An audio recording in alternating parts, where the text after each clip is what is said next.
Yo, what is up, ladies and gentlemen? Welcome back to the channel. In today's video, we're going to go over my advanced $100 million Facebook ads testing and scaling strategy. And if you're looking to scale with your Facebook ads currently, then this is the perfect video for you.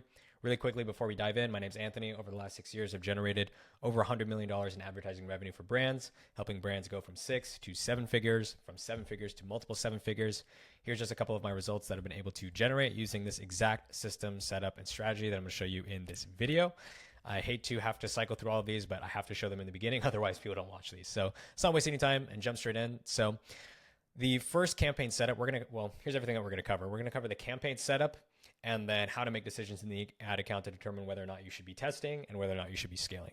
It's very, very simple. So follow along and we'll try to run through this as quickly as possible. So let's go ahead and dive in. If you're spending less than $10,000 a day in spend, then this is the exact campaign setup that you can use ongoing until you hit at least $10,000 a day. Some non-negotiables from me. So things that I'm not going to talk about in the details because they're just non-negotiable. Number one, broad targeting. So I don't use any interests, any custom audiences, any lookalikes, all of that stuff. None of that stuff is going to move the needle more than a new creative or optimizing your business model will. So I don't spend any time thinking about audience. I just go completely broad. I let Facebook do the work because I know that my ability to predict my customers' behavior and likelihood to buy is much, much, much worse than Facebook. So number two, we group ads by concept and desire. And then lastly, do not mix images and videos. And we're going to do one CBO campaign with one campaign per offer, country, or category. And the main focus here until you get to $10,000 a day is focusing on the 80-20. So stop advertising every single product. If you currently have multiple campaigns, multiple products, multiple ad sets, stop. Just stop. You do not need to do that. Every brand that I've worked with, even fashion accounts with hundreds of products on the site, they all have one product that drives a majority of business. Any fashion account is going to have some type of category, some type of product that if you turn off, will kill the business. And that's the fastest way to find your hero product. And you're probably thinking, okay, if I'm only going to run my account from one campaign, what product should I actually focus on? The easiest way to find your hero product is just ask yourself a very simple question.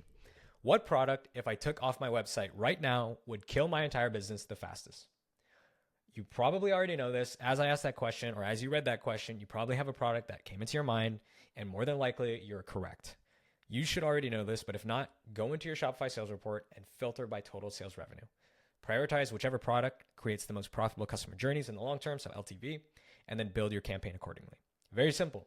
You already know which product that is. It's probably the product that you built your business off of, or that you're most well known for, that majority of your customers have come in through and have become fans of your brand. And that's the product that you want to scale. You want to sell your other products on the back end on the retention side. Hook people in with the acquisition product that you're most known for, that allowed you to create this fandom behind your brand and this community behind your brand in the first place. And then once they become members and fans of the brand through your main acquisition hero product, then sell them the other products on the back end with retention. You don't want to sell suboptimal acquisition products when you could just sell those to your customers on the back end through email or SMS. Okay, so when you figure out that product, your what we'll call hero product, we're going to do one CBO campaign, and we do anywhere from like 2 to 3 ad sets live in this campaign. You can have more than 3 ad sets live. The main thing here is that you're running CBO and you're running lowest cost. Pretty much every campaign that I've scaled to, multiple 6 figures in spend a month, or even 7 figures per month, is using a CBO setup with lowest cost. If everything's working well and you have good ads and a good product and a good offer, you can set this up literally however you want it. This is just a general framework, okay? So ideally, you want to have one ad set which has your top performers. This ad set should have your winning post IDs.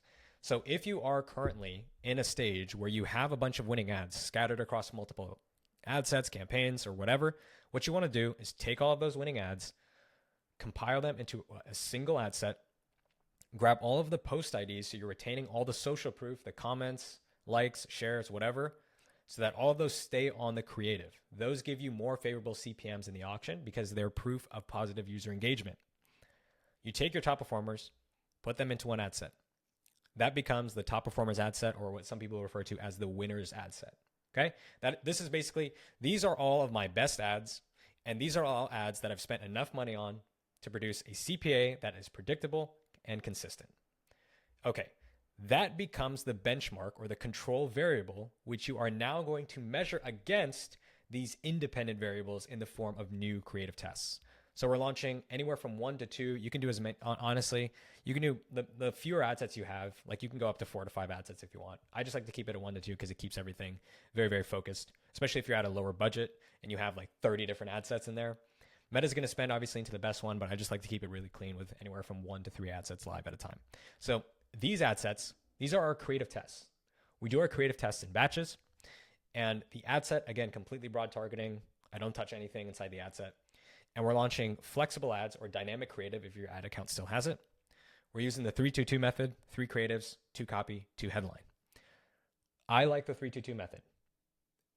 The secret in making this work is not in the method. I want to say that though. 3-2-2 is not going to fix terrible ads. So if your ads suck and aren't converting, putting them into 3-2-2 is not going to make them better.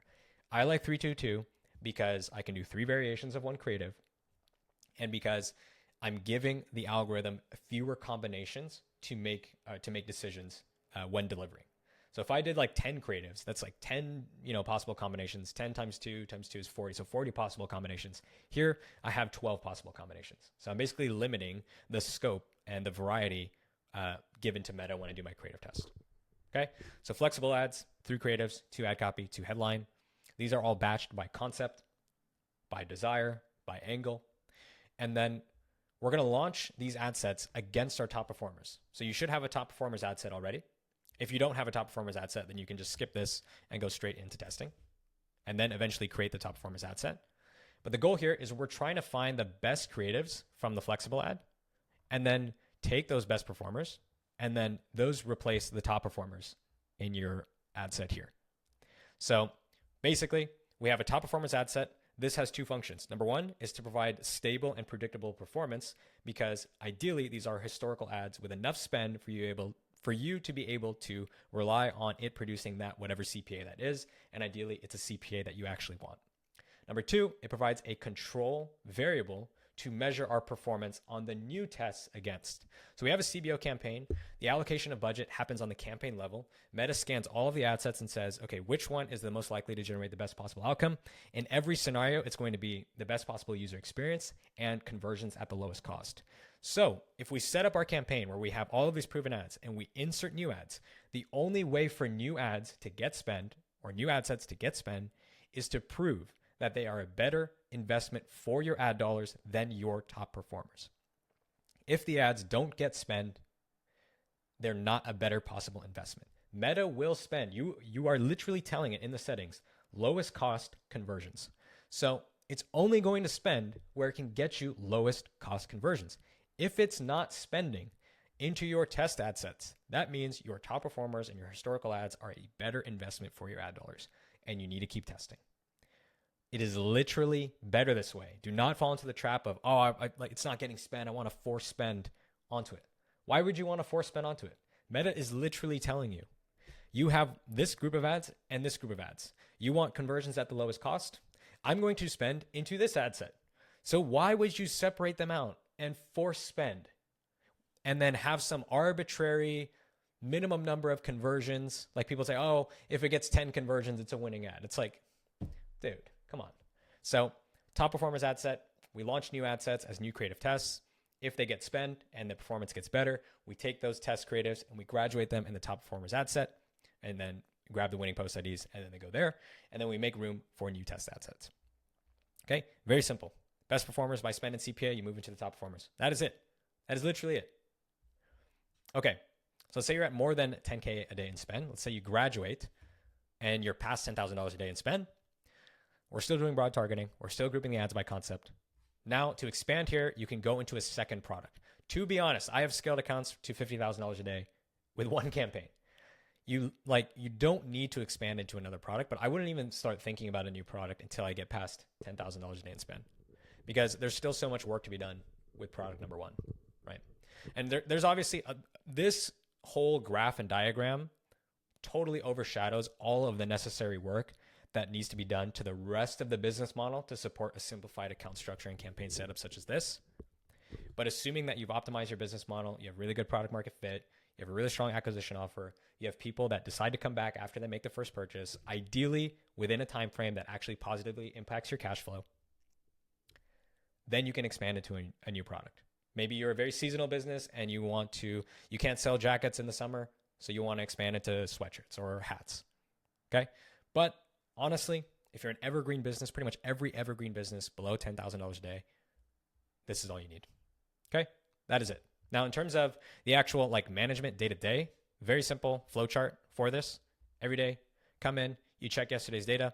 If you're beating your new customer CPA target, just scale, right? This is the number one thing people get messed up with scaling. They think, or you don't need some arbitrary number of creatives. You don't need to be testing 30, 50 creatives a week.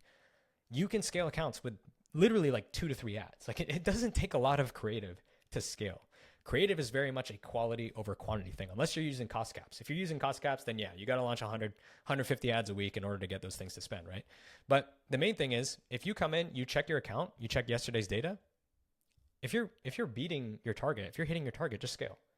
5 to 20% if last 3-day average is above target. Just scale. That's simple. Now, if you're not hitting the target, that's when you launch flex ads or you launch a new batch of creative tests. Okay. Notice if we're beating target, you just scale. We're not doing any creative tests. Like literally you come in, you check, oh, I'm hitting my target. Great. Go from 1,000 to 1,200 and you close your laptop and then you go have a nice, beautiful day. That's literally it. Now, you're only launching new creatives if you're not at target. Creative is our main mechanism to improve efficiency so we can spend more or so we can make more money from our ads than we currently are if our CPA is out of whack, right? So we're launching new flex ads. I give those at least 3 to 7 days. You check if it lowered the campaign CPA. If not, you keep creative testing. If it did, scale the budget. Very simple. Now, if you're over your target CPA, if you're way above target CPA, like if you are at a 20% increase on CPA, if your target's like, let's say your target CPA is 100 and you're at 120, then that's the only time that I would recommend you reduce the budget back down by about 20% until you're hitting you get the campaign to start hitting your target again.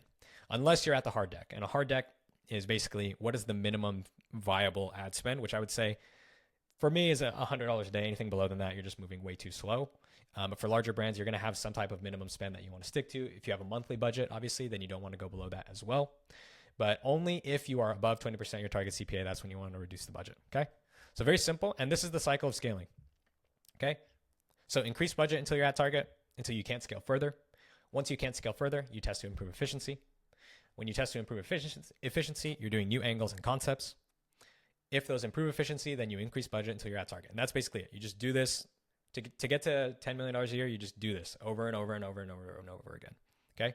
And ideally the quality of your creative is so high that you won't have to do this many cycles before you can just start just scaling, just whacking the budget on this thing. Okay. This is your priorities just to get here. But until then, you launch new ads. As long as you're at target, you scale it. And this is all you need. That's literally it. 1 CBO campaign per product, focus on the hero, 80-20. We're doing our top performing creatives in one ad set. These provide stable performance, and they also provide a controlled variable to measure new creative test performance against. In that CBO campaign, with our top performers, we're launching new independent variables and new creative tests. Those creative tests have to earn spend from the top performers by proving to be a more profitable investment for your ad dollars. If they get spent, great, we graduate them into the top performers. Honestly, you don't even have, that's like an arbitrary step. You can literally just scale the campaign with the test ad sets. If they don't get spend or they hurt campaign performance, we take them out. And the best part is, with this setup, as soon as you take them out, guess what? Because these are your top performers, you're going to retain consistent performance. So if your performance goes out of whack for like a week or two, doesn't really matter because you just turn off the creative test ad set and then boom. You have ads in there that have been on for months, years, that have produced the same performance time and time again. They're your best performers. So at the very least, if your creative tests go wrong, all you'll do is revert back to the performance that's your best, like your best last known point of profitability and performance. So there's literally no world where you lose here on a creative test. And then as you test, scale 5 to 20% every single freaking day, every single day as long as you're at target. We don't worry about anything to do with creative unless we're at target. Unless we're not at target. If we're at target, just scale. Just if there's one thing you can take away from this, if you're just like, oh, what is the scaling strategy that like, how can you do, generate these crazy results, go from 7 to multi-7 figures? It's because most of the time you just need to increase the budget. You don't need to test as much creative as you think. Quality creative is more important than quantity of creative. And more often than not, whenever I work with brands, they have everything they need to scale. They're just not scaling. They're just not increasing the budget. They think there's some arbitrary number of creatives that they need to hit, or should I be testing? How often should I be testing new ads? It's like, why are you testing new ads? And then most of the time they won't even know why they're testing new ads. They've heard so much of this narrative about creative is the new targeting, the ads make the audience, whatever. And it's like, yeah, they do, but as long as your campaign is producing the results that you want, just amplify it. That's what scaling is. Oh, I have something that's working. Can I get more of it? Not, oh, I have something that's working. Well, should I start adding some new other unknown things that aren't yet working and testing just to make sure, once you define, it's like, okay, it's just scaling. Okay, scaling, we're amplifying volume on things that are already working, business conditions that we want more of. Okay, so then the only thing to do with scaling is just increasing the budget. That's why I'm not even going to jump into the ad account in this video, because we don't even need to. Increase the budget if performance is good. If it's not, creative test. That is it. That is the structure. That is everything I wanted to cover in this video. It's very, very simple. I mean, this is literally the exact structure that I use on accounts that I've been managing over the last 6 years. One campaign. I'm not the one to popularize this, but I'm sharing this with you because it just works so freaking well, and it's a lot less work and a lot less hassle when you set it up this way. So that's going to do it for this video. Hope you guys enjoyed. Hope you got a ton of value out of it. Make sure to leave a like, comment, and subscribe. Now, if you're a Shopify brand that's doing at least $100,000 a month and you want to scale profitably to $1 million a month, then check out the first link in the description. Otherwise, I hope you have a great rest of your day. And wherever you're watching this, I hope you can get some value out of it and start scaling. And I will catch you in the next one. Peace.